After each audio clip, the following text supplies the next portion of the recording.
ที่เฮาพ่อที่จะคุยกันได้ก็คุยกันเด้อญาติโยมบ่ให้เก็บไว้ในใจมันจะฆ่าใจการฆ่าใจเป็นราคะเด้เนาะมันจะบ่มีหยังคือว่าเปรียบเสมือนกับน้ำมันทิ่มอยู่ในเดียวนะมันจะตอบความรู้สึกนิดอยู่ตลอดอ่ะเฮาบ่ดึงมันออกมันก็ยังฆ่าอยู่หันตลอดเนาะคันเฮาดึงมันออกแล้วก็สิจบ ครูบาก็สิเว้าเรื่องขั้นพื้นฐานเรื่องลมจากลมหยาบไปสู่ลมละเอียดไปสู่ลมที่หายไปและจิตใจเราสงบสุขด้วยหาประมาณบ่ได้เลยเพราะว่าครูบากับคันเทศตัวใดบ่ถึกในบทใดบทหนึ่งก็ต้องขออภัยเด้อเพราะว่าครูบาบ่ได้เรียนหนังสือเนาะได้การเริ่มต้นการเบิ่งลมจากสภาวะที่มันเกิดขึ้นจากลมหยาบๆนี่นะไปสู่ลมละเอียดเฮาควรที่จะเบิ่งจิตอันดับแรกคนที่บ่ได้สมาธินะ เบิ่งจิตให้มันร่วมเบิ่งทุกสภาวะที่มันเกิดขึ้นเบิ่งมันจะเข้าทางใดเฮาต้องเบิ่งความราคะมันเกิดนะมันจะเข้าทางหูหรือว่าทางตาทางลิ้นทางกายทางใจมันเสียงกระทบกับมันนะเบิ่งมันบ่พอใจเราเห็นมันเห็นมันแล้วทีนี้เฮาอดทนเฮ็ดให้จิตเฮาจะสงบขึ้นเนาะบ่ย่างก็ได้แล้วลูกเด้อมันชุนแซวเนาะตั้งกล้องไว้ซื่อๆก็พอเนาะ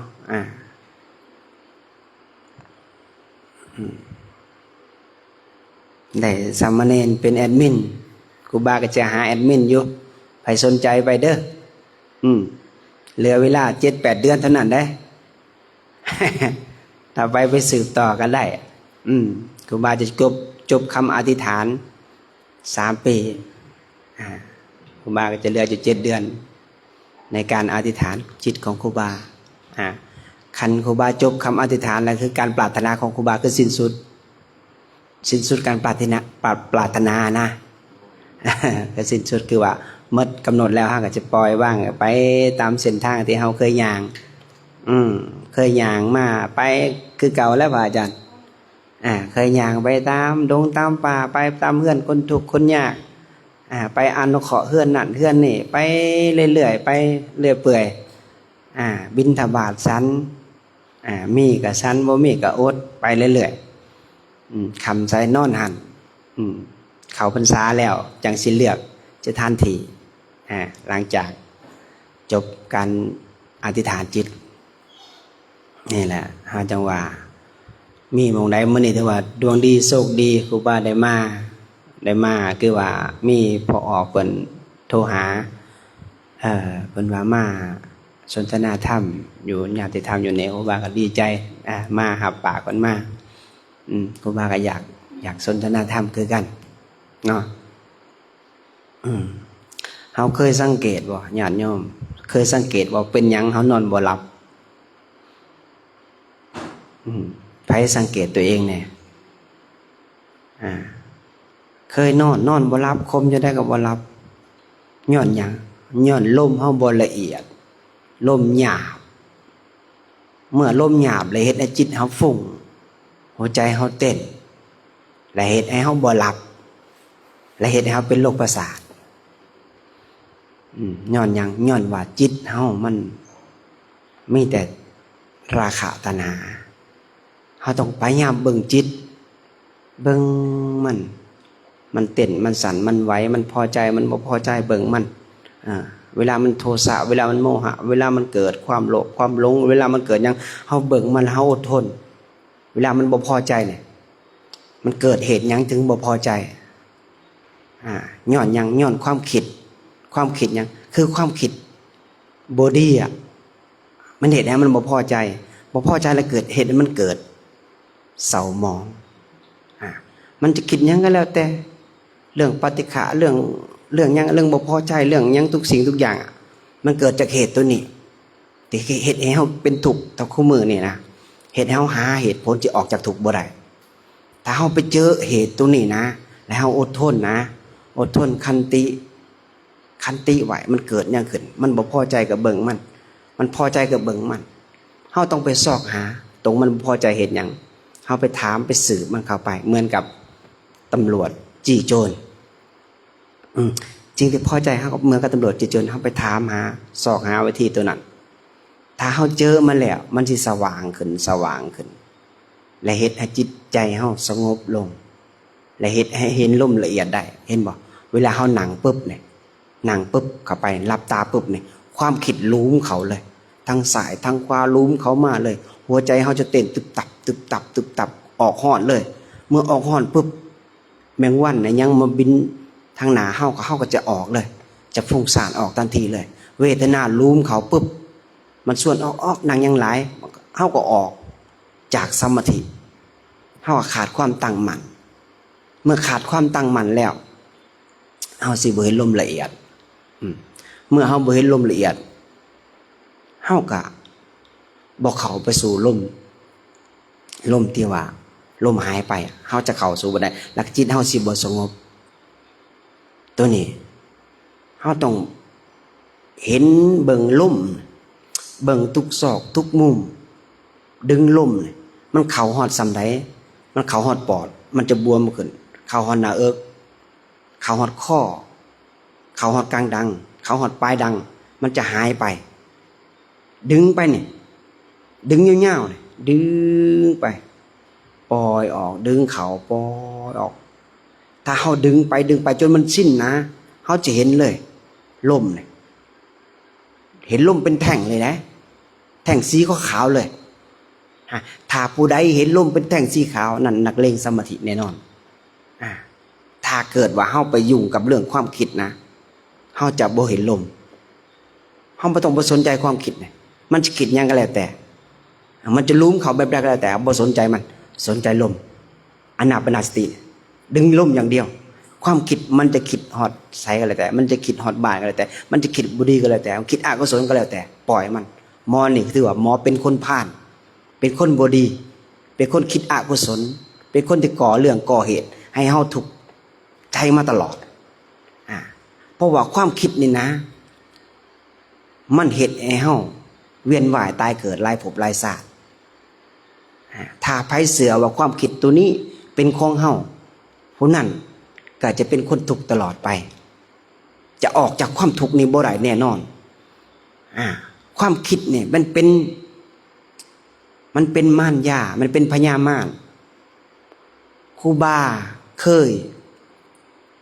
ยลงกลมันตัวครูบาว่าโอ้สำนี่ก็เพียงพอแล้วมันว่าเฮาเจริญสมาธินี่บ่มีไผได้สำเฮามันตัวให้เฮาหยุดการบำเพ็ญเพียรภาวนาแต่ว่าครูบามีสติคุมพิสูจน์เบิ่งเข้าพิวสาครูบาก็เข้าไปพิวสา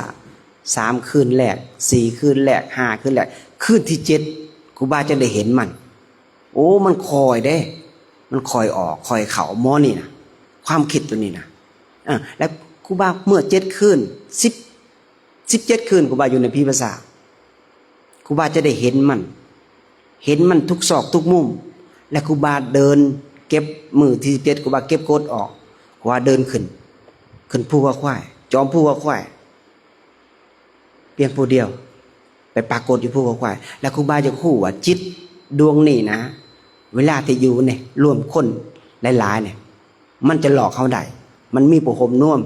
มันบ่ยากถ้าเกิดเฮาอยู่ภูเขาเพียงผู้เดียวเฮาจะเห็นเลยเห็นมันออกมาเป็นโตเลยเป็นพญามารเลยมันจะสั่งเฮามันจะมีอำนาจสั่งเฮาทุกสิ่งทุกอย่างเฮาจะหลงกลมันแต่เฮาบ่มีสติคุมมันมันสั่งทุกสิ่งทุกอย่างมันจะครอบคุมเฮาหมดเลยครูบายอมตายอยู่ถ้ำน้ำย่อยอยู่ภูเขาควายครูบากัดลิ้นตัวเองเกือบ3 ชั่วโมงครูบายอมตายความคิดปุกออก ทะลุปูโป่งเลยความคิดนับแต่เมื่อนั้นมาครูบาทำลายความคิดได้ความคิดเนี่ยจะแต่ต้องยังบ่ได้เลยย้อนยังย้อนว่าเฮาบ่ยึดติดในความคิดนี่แหละเหตุผลของความคิดมันมีเหตุผลแสดงว่าคือกิเลสเนี่ยมันนำพาเฮาลงไปอีกหลายภพหลายชาติย้อนความคิดเนี่ยถ้าเฮาปล่อยความคิดนะมันจะใสขึ้นจิตเฮาจะโล่งมันจะเบาเฮาจะบ่ต้องไปยึดย้อนมันจะเข้าทางใดก็แล้วแต่ความคิดบ่เป็นตัวตนของเฮามันจิตห่างกายแตกสลายไปก็แล้วแต่จิตมันบ่มีมือตายมันแค่ลอกคราบมนุษย์เฮากับเปลี่ยนใส่แบบเฮาเปลี่ยนเสื้อผ้าใหม่เท่านั้นเองห่างกายมันจะเถามันจะแก่มันจะแตกสลายก็เรื่องของมันปล่อยมันไปเฮามีหน้าที่เดียวคือเจริญจิตให้มันขาวสะอาด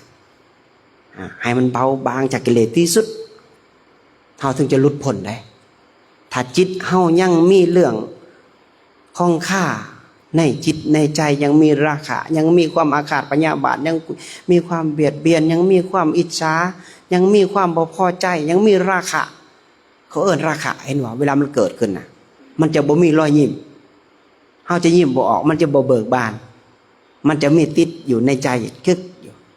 โอ้แสดงว่ามันยังเหลืออยู่ได้นี่นะถ้าผู้ใดเจริญลมเห็นลม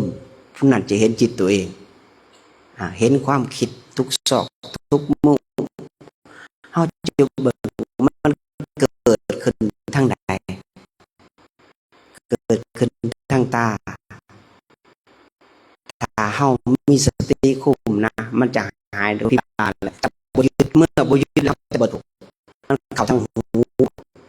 เข้าทางตาเข้าทางลิ้นเข้าทางกายเข้าทางเวทนาเกิดมาปุ๊บเดี๋ยวมันหายเกิดดับเกิดดับเขาก็เบิกได้มันในลมถ้าเขามีลมจะเริ่มลมเห็นลมถึงเห็นลมละเอียดหายไปลมละเอียดปุ๊บปุ๊บปุ๊บปุ๊บหายปุ๊บพอจะแก้ไปเลยเราไปสักเองว่าสมาธิเนี่ยจะมีเห็นลมได้ต้องความเกิดเห็นลมเนี่ยพวกนี้พวกมาแบบมันอากาศแหละบ่มีอะไรจะนอน3-4 ชั่วโมง4-5 ชั่วโมงมันอิ่มแล้วมันจอมพยายามลงไปถ้าเกิดลงไปให้เราเห็นความเกิดดับเห็นสภาวะที่มันเกิดตามไปหูตามไปเห็นมันไม่ต้องไปไหนมันจิตตัวเดียวเอาสนิทนั่นก็เอาเห็นมือละหน่อยชาบแห้งเอาไปมือละหน่อยเอาไปสังกายังยากอยู่อย่างต่างมันเกิดสภาพมาทางหน้าเหมือนกันที่สูงมันต้องวูบลงเพราะว่าเราอยากไปย้อนบ้างมันดึงเราลงสมาธิดึงตัวแข็งบ้างมันดึงเข้าไปสมาธิมันอยู่เขาทั้งสื่อมันจะเขาทั้งแข็งทั้งตาแข็งธรรมดาไม่ต้องสนใจดึงลงอย่างเดียวจะเข้าทางไหนไปเลยมือที่เรียนปุ๊บขันเลยจังหนาต่างๆมันเจ็บเป็นตามหนาตามตาเนี่ยยักในคันปล่อยมันไปไม่ต้องสนใจมันมันจะเข้าทางไหนเข้าทางไหนมันจะแข็งเลยดึงลงมันเลิกอะไรประโยชน์ไม่ต้องสนใจดึงมันลงมอบปลายถวายชีวิตเลยบุญให้มันตาบุญตาให้มันดึงอย่างเดียวเวทเกิดบ่ผู้ซื้อเวทนาเกิดเวทนาเดี๋ยวไม่ไปขอเพียงเขามีลมในดังเวทนาเนี่ยนะไอ้เรื่องเล็กน้อยมันจะบอกเกิดอยู่นับชั่วโมง2 ชั่วโมงเวทนาเกิดอย่างนั้น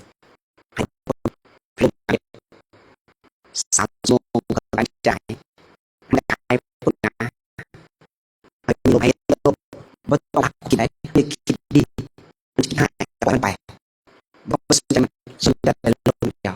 เพื่อเขาจะได้อันตรกำลังเพื่อไปตัดความพุ่งเขาคงไม่เดียว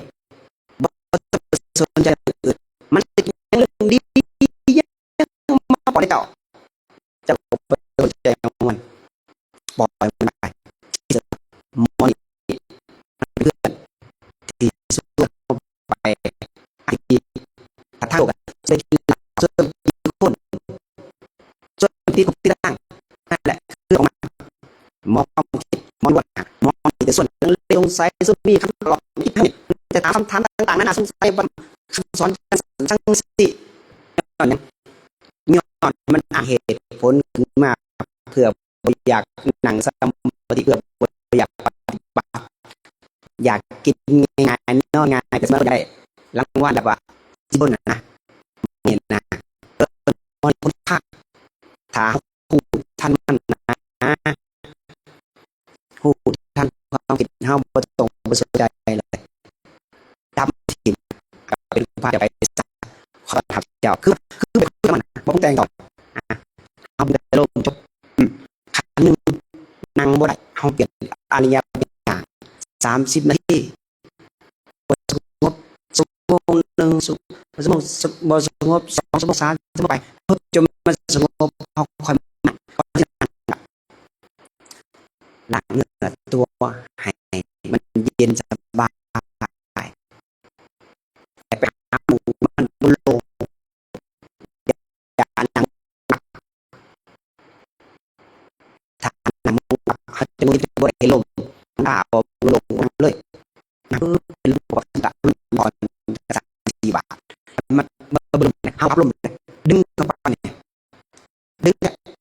ให้ตาเข้าเห็นมือนะดึงแขนมือสองต่อกันดึงเองเขาจะรู้สึกเบิ่งเลยเขาจะตามรู้สึกโอ้เขาสนิท